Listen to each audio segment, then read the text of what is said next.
video, we will be covering core. Core is extremely important to us, both as runners and just in our everyday lives. Our core takes up so much more than just our abdominals. It's going to include our hips, our glutes, our hamstrings, our low back, our back, the sides of our core, our obliques, and also our glute med. Okay, so it's very important to make sure we're doing our core exercises just to help maintain good core strength. Some reasons we want to do core for our runs is because it will help reduce our risk of injury. It helps improve our athleticism and just makes us more efficient runners, meaning that the stronger we are, the easier our runs will become, okay?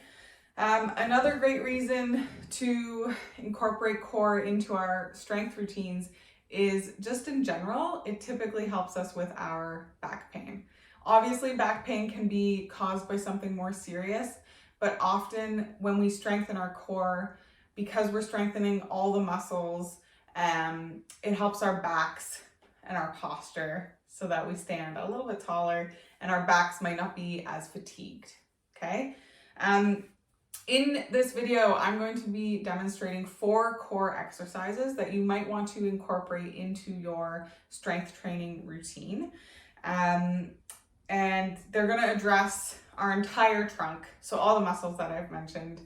I'm going to be demonstrating each movement just for 10 to 20 seconds, long enough that you can see how it should be performed. I would recommend doing this circuit twice a week if you feel up to it. Go through each exercise 2 to 3 times for 30 seconds at a time. Okay, let's get into it. We're starting on our fronts with exercise number 1, and it is Superman, okay? So on our fronts, laying flat on our stomach, our hands are in front of us. We're lifting our chest and our legs up off the floor, pulling the elbows back, squeezing the shoulder blades and squeezing the glutes, coming back and relaxing. Okay, so we're going to be doing a moving Superman, going nice and slow, focusing on really squeezing the glutes, squeezing the shoulders, and relaxing in between. Okay, so focusing on our glutes, our backs, and our hamstrings. Okay? Once we've done our Superman, we're going to turn over for side crunch, okay? So coming onto our sides, our feet are tucked. My one leg is out, my hand is behind my head. You can have your bottom hand either out in front or here, wherever is comfortable, okay? I'm gonna leave mine here. And what we're gonna do is we're going to reach our elbow towards our knee as we bring our knee in, okay? So coming up and out, like that. Big exhale as we crunch up. So really targeting our side here, okay, our obliques.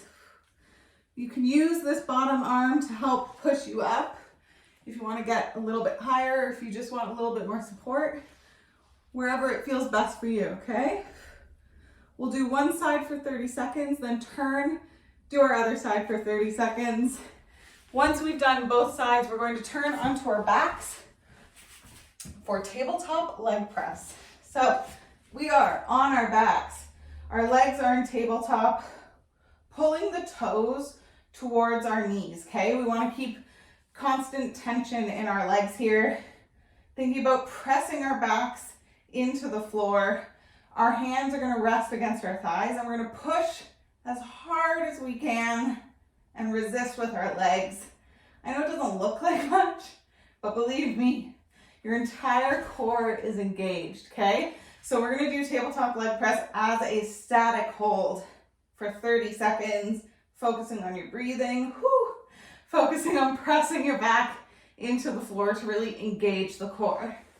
Okay, and last but not least, we are doing heel drop downs. So staying on our backs. I like to put my hands under my low back for this one for support, but if you prefer to have them to the side, that's okay. So again, legs are in tabletop, pulling the toes up towards the knees, Think about pressing our back into the floor, pulling the belly button in, slowly dropping one heel down at a time. The trick with this is slow and controlled and constantly pressing our back into the floor, okay? Just like that, going for 30 seconds at a time. Okay. Those are our 4 core exercises. Just demonstrating them. I already have a little bit of a burn in my core. So as I said before I demonstrated, I would recommend completing this as a small circuit, either after a run or after a strength training session. Complete each exercise for 30 seconds and go through the circuit 2 or 3 times, whatever feels best on that day. If you would prefer to follow along in a class, I do teach BOPO core. You can find the schedule on our website and feel free to join. It is 45 minutes of core and cardio with lots and lots of options. So you're more than welcome to join there if you want some coaching during the session, okay? And that's it for this week. I hope you enjoy those movements. Let me know if you have any questions. Feel free to email me or post in the BOPO Run group. And that is it for this week's video. I hope you have a great week and happy running.